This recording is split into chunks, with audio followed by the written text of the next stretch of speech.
Welcome to the Fright Lab. I'm Lucas Yoakum. And with us tonight, as always, is a man who would never fake evidence of the supernatural, Joseph Wren. Joe, we are at part 3 of 4 with this series. How are you holding up? I didn't know I had what it took to digest all of the horrifying concepts that we are covering on the Fright Lab every single week, but especially during this series, Hungry, Cold, and Hunted. That's how I feel tonight. How do you feel, all of you gruesome people? And welcome to the podcast. Indeed. We're pretty excited for this episode, not just because we're making progress along, but we're getting ready to cross over that big 2-0, that big 20-episode barrier, and it's a warm feeling for us. But we don't specialize in warm feelings in the Fright Lab. Hungry, Cold, and Hunted is not just a title, it's an ethos. So in the last 2 episodes of the show, we've been talking about what people call found footage horror, but what I've taken to calling horror cinema verite. If you are perplexed by this, I'm gonna guess that you're just a new listener, and if so, welcome. Thank you for listening. But you will want to go back to the beginning of this series to understand what I mean. We'll wait.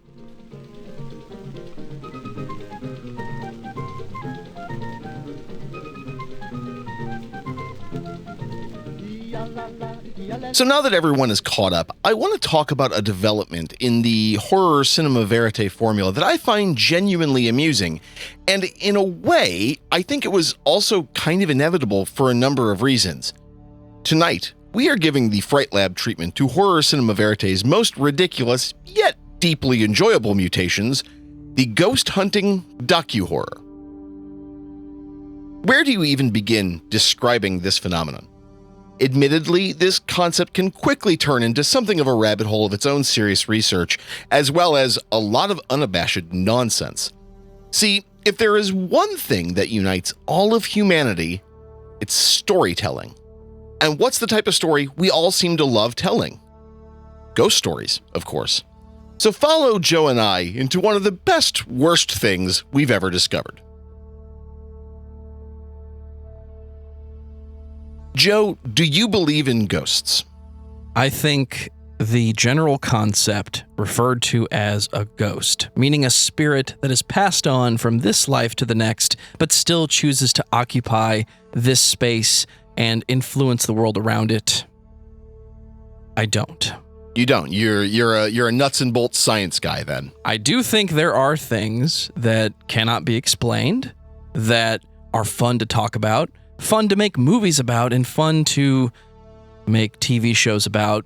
Not always fun to make more TV shows about, but there are things that happen that really it's hard to find a reason for it. Perception and feeling have a big piece in the it's a ghost phenomenon. And that's what I'm going to call it. Because I think, for the most part, how many, show of hands, right? Show of hands. How many of us have a friend who has a ghost living in their house? Raise your hands. Just about everybody, right? How many of you have ever seen it? That's all I have to say. You know, I am kind of in a position of ambivalence about ghosts. I don't know that they exist, but I also can't definitively say they don't. I don't know that I've ever had an experience that I would definitively say, like, oh, I was in a haunted house or whatever. It's ultimately that I think the world is a lot more interesting and a lot funnier if ghosts exist, but I can't nuts and bolts scientific prove it. And I don't think that a purely mechanistic scientific viewpoint is necessarily the best for living life. But, I don't want to bog down too much with that. And whether or not you believe in ghosts, our ancestors certainly seem to believe. We have inherited a deep, old tradition of telling ghost stories culture-wide. I imagine that the first real horror media began around a fire one night, as a bunch of hunter-gatherers wanted to talk about the scary things just outside of the reach of the fire's light. These Stone Age raconteurs, that came out funky. These Stone Age raconteurs had plenty of time to collect stories and hone their craft of delighting and terrifying an audience. Think of them as proto-Fright Lab types, except that they owned more spears than we do. Well, okay, that's fun conjecture. But what do we actually know about our belief in ghosts and the stories we tell about them? This is something of a deep subject, actually.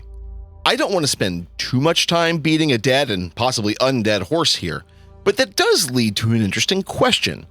How many people actually believe in the existence of ghosts?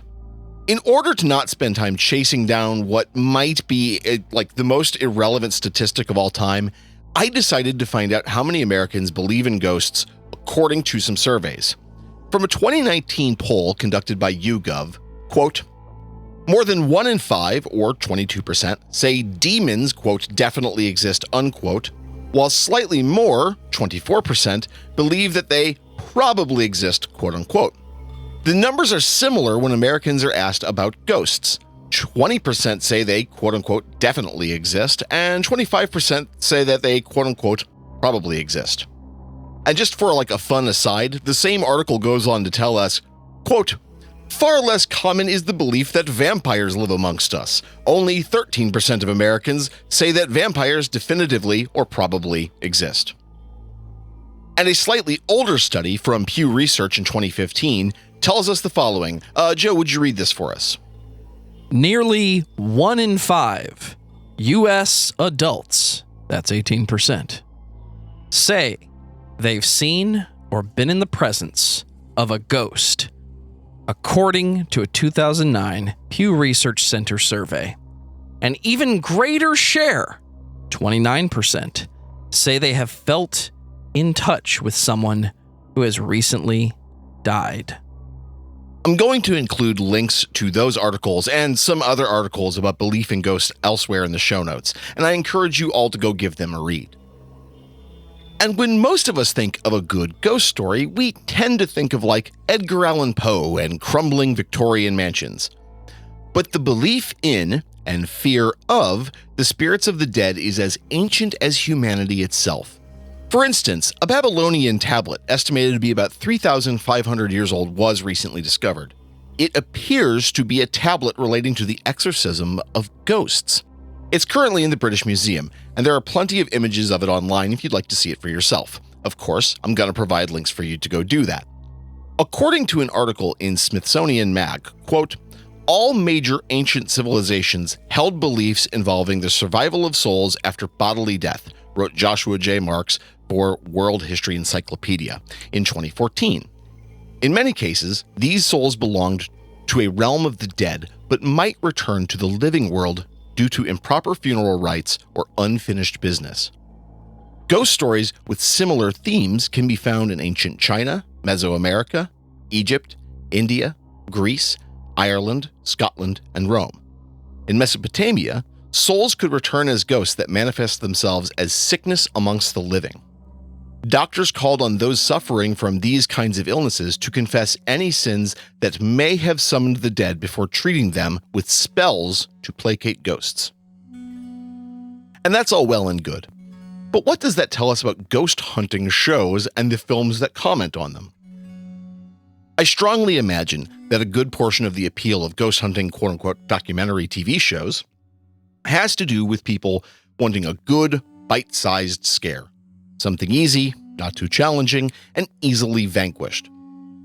Films like The Exorcist or The Omen might not be so easily shaken, especially if you're of a religious persuasion.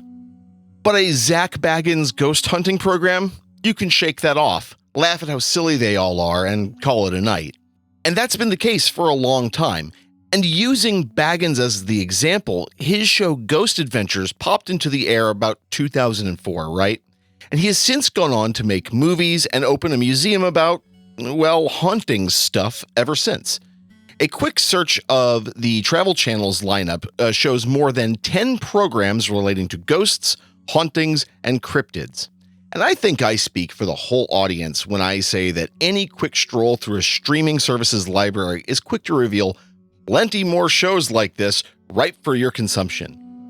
Tubi is a great and simultaneously awful example of this. Just go look at their horror programming lineup and you'll see exactly what I mean.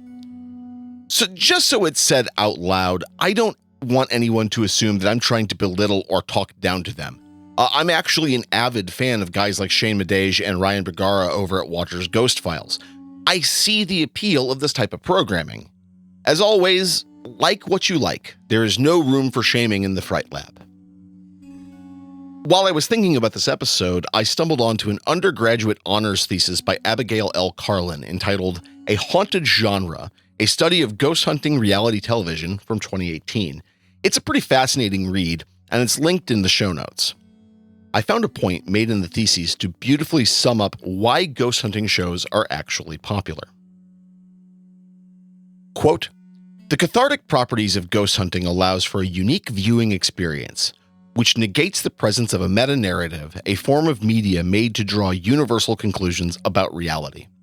Because consumers are able to satisfy individual feelings of existential dread by indulging in ghost hunting reality television, viewers can be transported into a space where good triumphs over evil, agents of religion are unquestionably real, and or life does not end with death, making ghost hunting reality television a unique and exciting product of the 21st century."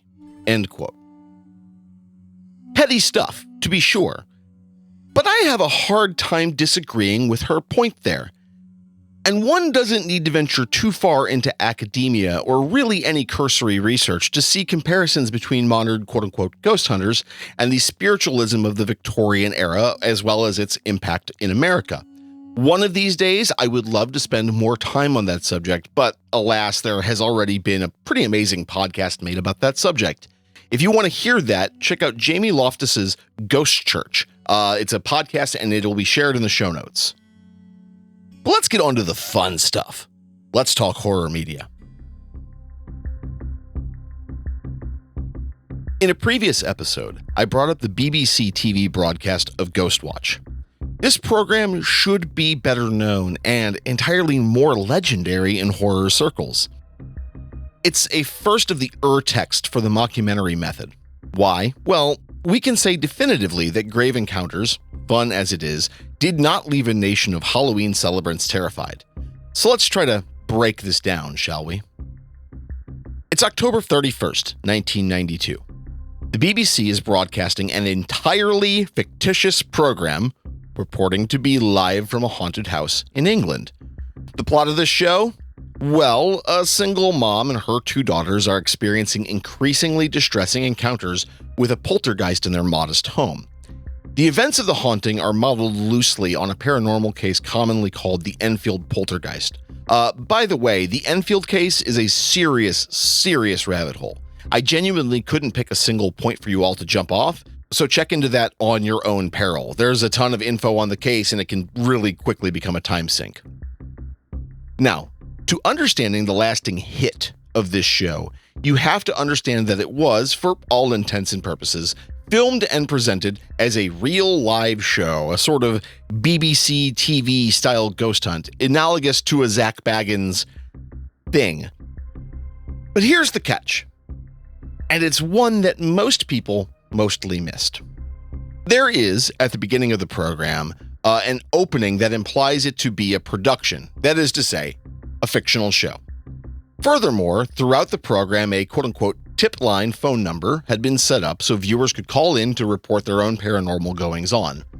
The number was supposed to lead them to a pre-recorded message saying that this is a fictitious program and not to worry. But yeah, the call lines were maybe inadequate.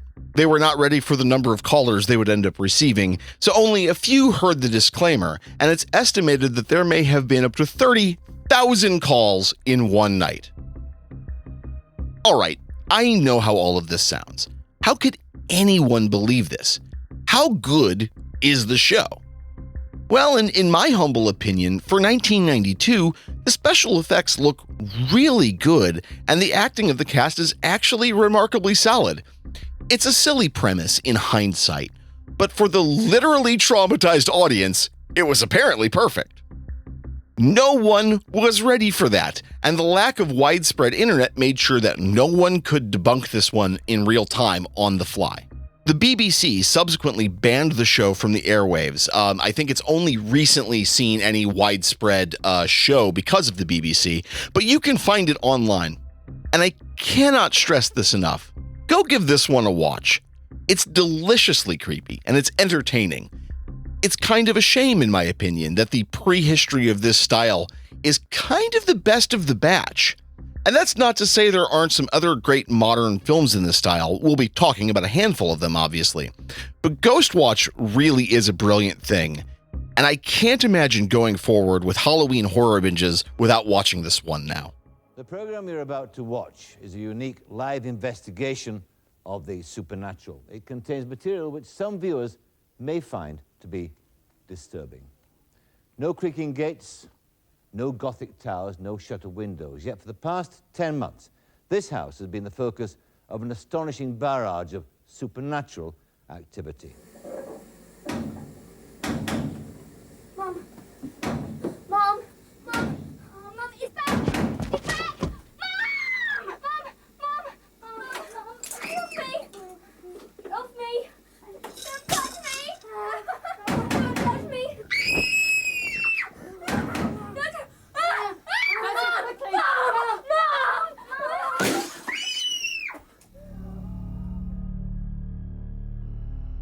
We need to jump ahead to what might be a great entry point for the whole ghost hunting mockumentary thing. Grave Encounters. This one has maybe the most close resemblance to a modern ghost hunting TV show aesthetic and feeling. The premise is pretty simple, of course. A TV crew with dubious ghost hunting credentials shows up to an abandoned psychiatric hospital to film a ghost hunt. Naturally, they bite off way more than they can chew.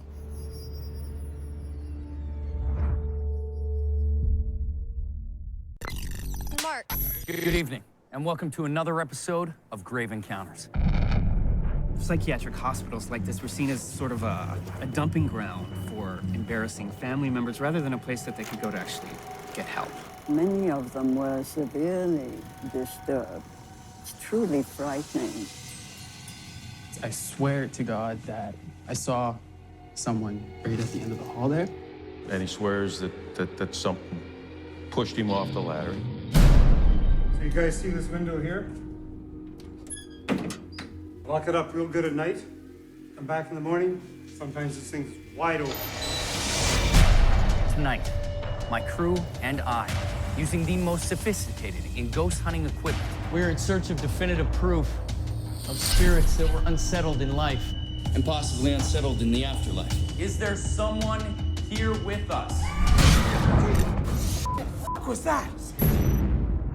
What if this is something real? Did you get that? TC, you rolling, man? Yeah. I'm gonna document everything because when we get out of this place, people are gonna want to see this. Matt and Houston are gone. We just need to focus on finding a way out.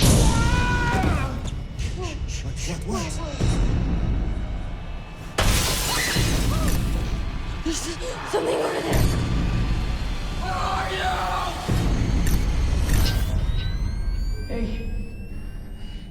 Hey, who are you? How come you're in here?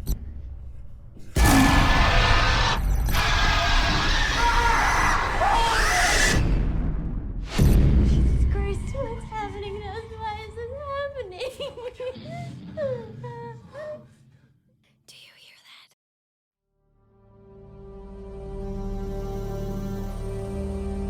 We need to break this movie into its component parts for a second to make sense of it. Aesthetically, this movie's great. Special effects range from decent to holy shit good. There's also an admirable amount of practical effects mixed in with the CG, which that's always fun. The set is genuinely atmospheric and it's creepy as hell. Yeah. And I have to say that like the final leg of the show is shockingly bleak. It's admittedly silly. Hell, the whole movie is admittedly really silly, but it's genuinely chilling and it's also a little sad. I want to make a quick point. Just take a second to point out Ashley Grizenko. I believe that's her last name. It's how I'm pronouncing it anyway. If I butcher that, sorry. She portrays the character Sasha in this film, and she does a really good job evoking a lot of emotion out of what could have been like a really paper-thin kind of script. And now the downsides of this movie. I mean, first of all, the dialogue swings from meh to, well, those F and N slurs weren't fucking necessary. I don't think many of the main characters were designed to be really likable, so I get that it's characterization and all. But yeah, it's dated the movie pretty badly. Second of all, the film really relies on a lot of jump scares. Now, I like a good jump scare as much as the next guy, but by the end of the movie, it gets pretty old. The atmosphere of the building could have been used to way more winning effect in that regard, I think. In a way, this movie feels a little confused. Is this a silly popcorn flick horror romp thing? Is it a serious meta commentary on ghost hunting shows? I don't think the writing lends towards either, really. So it's worth watching, but just be aware of how even it is in some spots.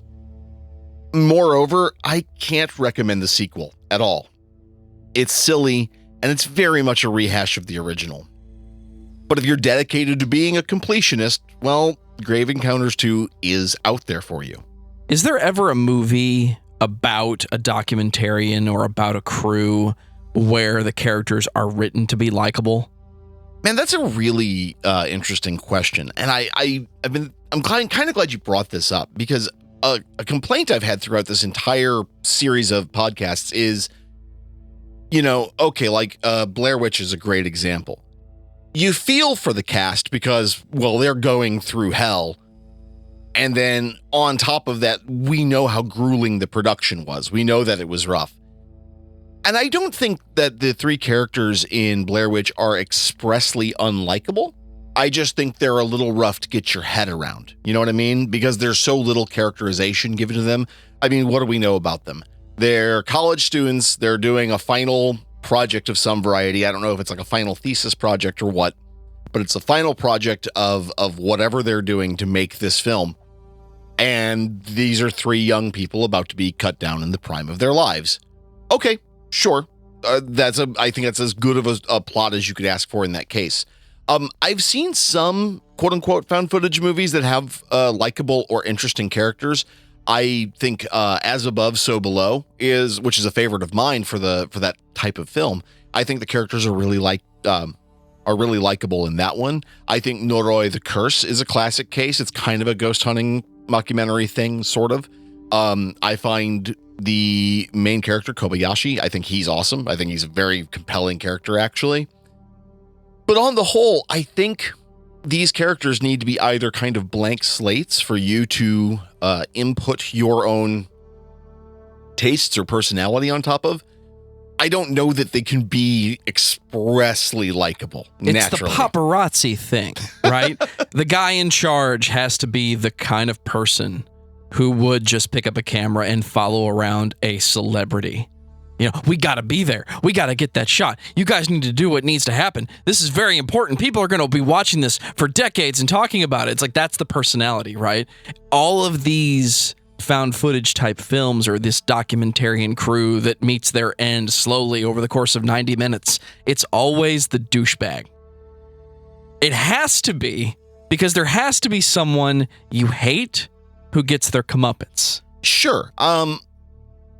I wonder if on some level, and I don't know that we really have a space to address this in any of the episodes, but this is kind of an interesting question, right? And for the record, I don't have any answers here. This is a genuinely off the cuff response for me, is that I wonder if this sort of film can be made without an express commentary on celebrity, right? So with the exceptions of maybe the first handful of found footage films, at no point is the thinking not we're following this interesting person or people for a reason. There's a good thing that they're doing that we're following for whatever reason. Be they a TV show crew, film students, documentarians, whatever. Whatever the case may be, there is an implied thing that you should want to know what this person thinks. And I think that has a lot to do with the kind of modern cult of celebrity, the way that we have to on some level constantly be attached to the celebrities in our shows. I don't know, man. That's a really interesting question, and not one that I precisely have an answer for. Real quick, while I've got this split second between points within the script, Joe, I'm afraid we have to issue a retraction. If you insist. What did I say this time? Joe, in one of our previous episodes, you said that the creators. Oh, he's popping open a drink. This is serious. You said in one of our previous episodes that the creators of the Blair Witch expressly said that the plot of the film was the two men in the team taking Heather, the female lead, out to the woods to kill her. And as it turns out, I wasn't able to find any incidents of that. Now, what I did find was a number of articles saying that this was a popular fan theory, and one that when you watch the movie in that light, it kind of takes the movie in a new direction, which, okay, sure, fan theories are great, and I am a guy who believes in death of the author, broadly speaking, so you can kind of run with that theory if that's how you want to interpret the film. Me, I don't see any diegetic evidence for that within the plot, so we have to issue a retraction. That's not actually what the members of Haxon Films said when they made that movie. To be clear, what they said was, yeah, that's really a cool theory. They did say that one time, but no, they didn't actually say that. Okay, it was something that they did. I misunderstood. We are journalists here at the Fright Lab, and we have to, maintain some objective standards. Accuracy is important, damn it. Yeah, I mean, clearly the bearded guys with the horror show are the ones you should be turning to for journalistic ethics, apparently. Finally, we need to bring up South Korea. They fell into the mix with Gonjiam, Haunted Asylum. And I hope I pronounced that correctly. Native Korean speakers, sorry. I'm just going to say that now. Sorry. It's easy to draw comparisons with this one and Grave Encounters, but I genuinely think that Gonjiam, Haunted Asylum is just a much better film altogether. The plot is similar enough. A ghost hunting YouTuber-esque group of ghost hunters go to the abandoned Gonjiam Asylum, claiming it as one of the most haunted places in the world. They infiltrate the building, put up cameras, and of course all hell breaks loose, much like Grave Encounters. But the similarities end there, at least for me. To start, the acting is much more even. It's a much better acted film in many regards. It's a little over the top in a couple of spots acting-wise, but ultimately it's very entertaining the way they handled that. The use of technology, such as drone footage, GoPro cameras, that sort of thing, it's really cleverly done. The scares in this film are genuinely tense and freaky, and the movie does a lot with atmosphere and setting. Moreover, there are some pretty clever things in the dialogue of this movie. One of the characters, named Charlotte, is portrayed as someone who has visited a boatload of the quote-unquote most haunted locations in the world. I found myself having to pause the movie and look up what she was talking about. And this is where it gets better. I love this little detail. There is an allegedly haunted asylum in real life called Gonjiam. The South Korean government actually wouldn't let the filmmakers film in that building. It turns out that it's extremely dangerous because of its rotting, decaying, all that. So it turns out there's an abandoned building in Busan where they ended up doing the filming. And why did they choose that particular building in Busan? Because both of the buildings have identical floor plans. Isn't that just a brilliant way to substitute a building? Gonjiam Haunted Asylum is just good fun and wholly modern 2-hour time period. It's a good looking movie with scares aplenty. You should add that to your watch list. Is it the most psychologically involving one? Is it the most thought provoking? Absolutely not. I don't think this is a subgenre that does a lot of thought provoking. But Gonjiam Haunted Asylum, man, God, it's a good movie. I need to check this out. Oh yeah, dude, totally.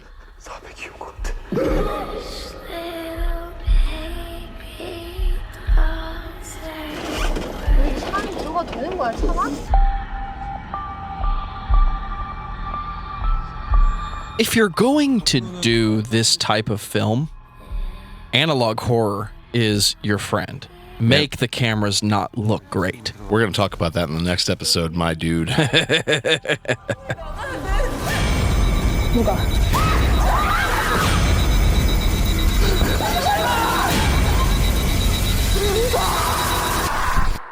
In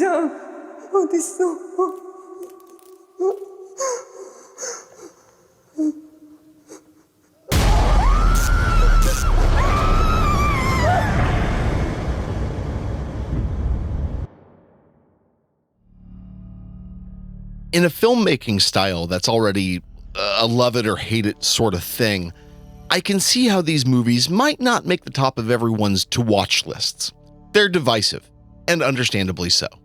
Me, I'm a sucker for a clever ghost story, and I like my scares to be equally funny and unsettling. But I think we can't ignore that the ghost hunting mockumentary type is something kind of important. Reality TV, for all of its ills, is here to stay, at least on some level. And ghost hunting TV is just the natural outcome here, the spectacle of a ghost hunting drama, if you will. And it's funny to me how quickly we are willing to reject what ultimately is just modern haunted house fiction because there's a camera involved. I don't know if many filmmakers could pull off a Ghostwatch, much less a Gonjiam haunted asylum. And in our next episode, the final of the series, we're gonna dig a little further into that inquiry, but we'll leave that discussion until the next episode. Joe, I want to kind of give you the final word on this one. You've watched a lot of movies on behalf of me and this show. And are these movies the silliest of the batch? And what do you make of like the Haunted House TV show and the mockumentary response of it?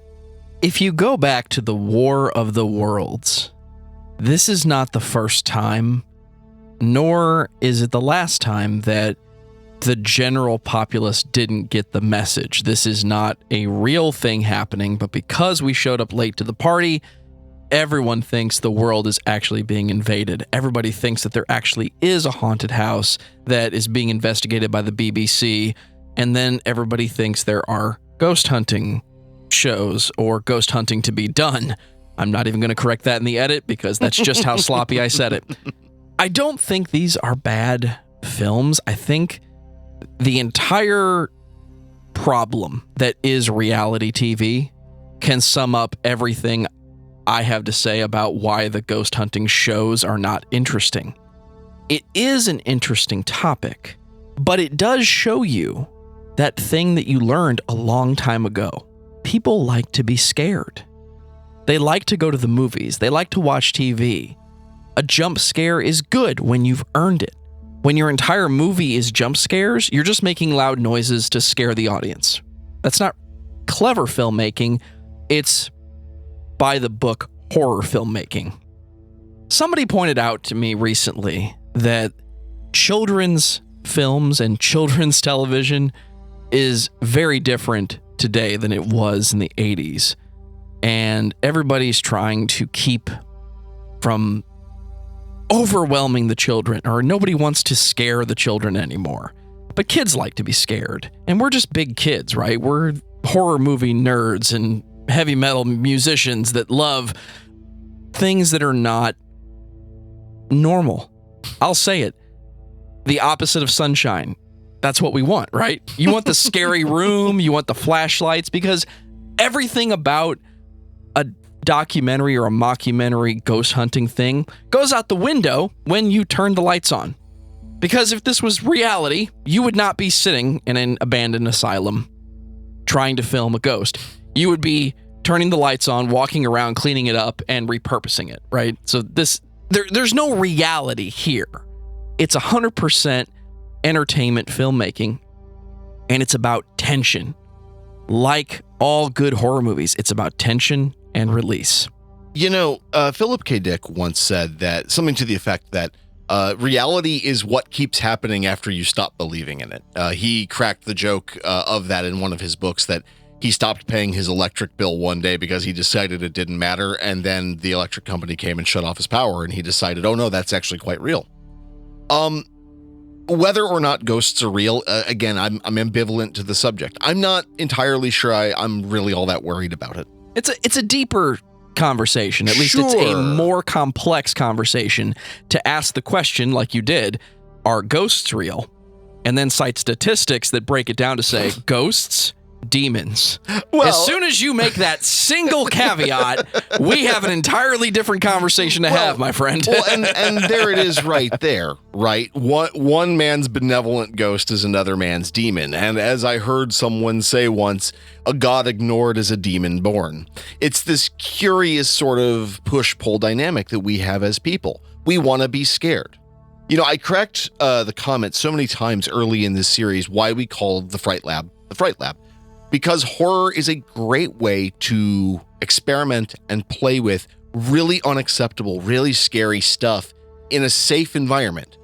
We go to the theater or we turn on our TV, we pull up our streaming app or whatever. We turn off the lights, we watch the movie. And either we laugh because it's funny or it's bad, or it scares the crap out of us because it's well made and it's entertaining. But then we turn on the lights. We go get a drink of water and we go to bed. It's fine. We know that it's safe here to do this. And I like that. I think that some ghost hunting programs and ghost hunting movies succeed when they make it stop feeling so safe, right? Sure, the horror is on the other end of the recording. It's probably not going to hurt you, is what I'm saying. But if that feeling lingers for just a minute after the film ends, when you shut off the film, you go, wow, that was really good. And then you shudder just a little. It gives you a little twitch. Then I think it's worked. You know, if it makes you look at the darkened bathroom at the end of the hall and go, oh, hell. Which I am not above admitting. It's happened to all of us at some point in our horror-going lives. Or the first time you saw The Ring and then said, that was really pretty good film. And then you laid in bed for a second and realized the TV was right there. Or you do what happened to me is you go and see it in the theater with a friend of yours. What's up, Amanda? We went to the theater. We watched the movie. They knew roughly when I was going to get home. And then they called me when I got home because the phone ringing after watching The Ring was the scariest sound you can imagine. It was very clever in that regard. Very clever in that regard. Thanks, Amanda, for that. I appreciate it. So with that, what do you think? Have we beaten this subject to death?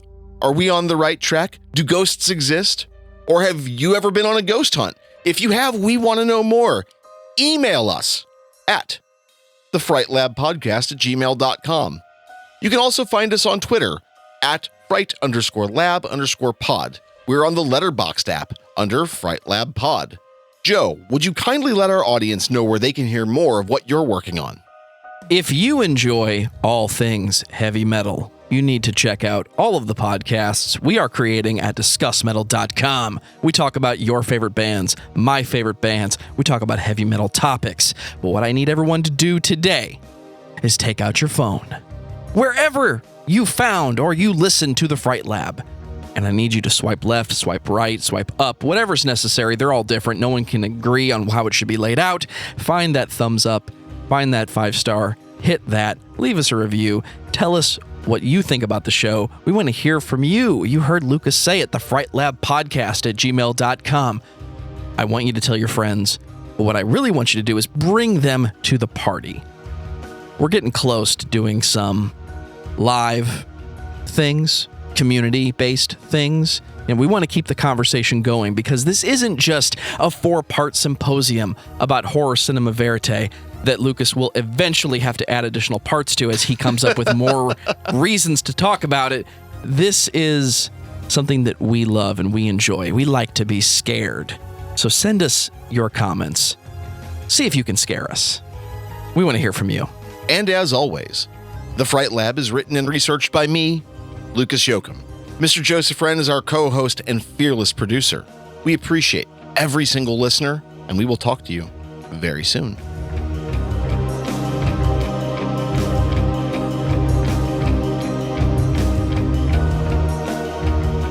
Grave Encounters or Session 9? Session 9. I mean, hands down, Session 9 is the better film. I hate that movie. You hate Session 9? It goes on too long.